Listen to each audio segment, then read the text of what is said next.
Magandang araw sa lahat. Okay, sa lahat ng mga taga-subaybay ko dyan.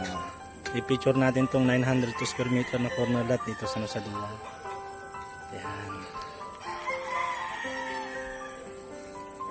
Ito po siya. Dalawa ang ano niya, ang entry niya. Ano kasi sa dalawang corner, sabihin.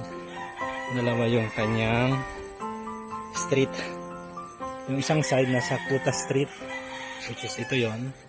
Ito namang Tanalot Street dito sa other side. Either way, kung saan kayo pwedeng mag-entrance ang gusto nyo.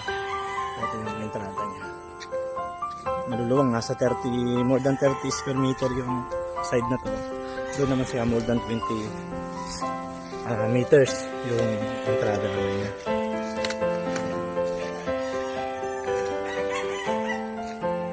Itong lugar natin na to is residential farm. Pwede po tayo rito mag-alaga ng mga hayop basta meron po siyang according to the space ng lote. Yung mga baka, kabayo, may allotted spaces para sa bilang ng kabayo kaya baka.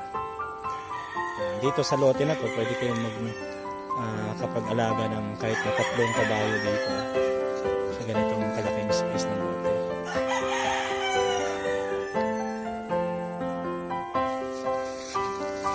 Baka naman, ganun din. Kung sa manok, mas maraming manok ang pwede mo alagaan dito. 25% ng lote natin is allocated dapat na yung footprint, not more than 25% ng 902 square meter yung footprint ng bahay. Yan ang titirahan mo. Papatayo mo kubo o kaya trihan.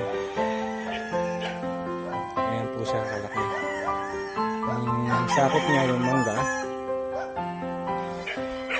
hanggang doon sa natumbang po ng saging hanggang dito sa mga santan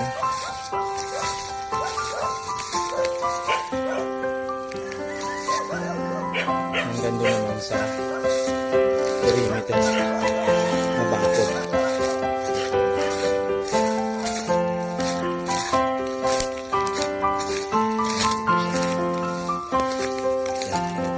Tusok dito bakal. Ito naman sa bakod yan. Ganyan po siya kaliwang 900 square meter na farm. Kasi po siya residential farm.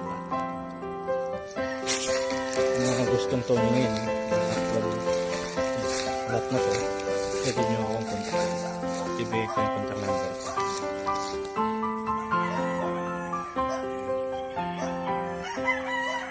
Okay, thank you and God bless.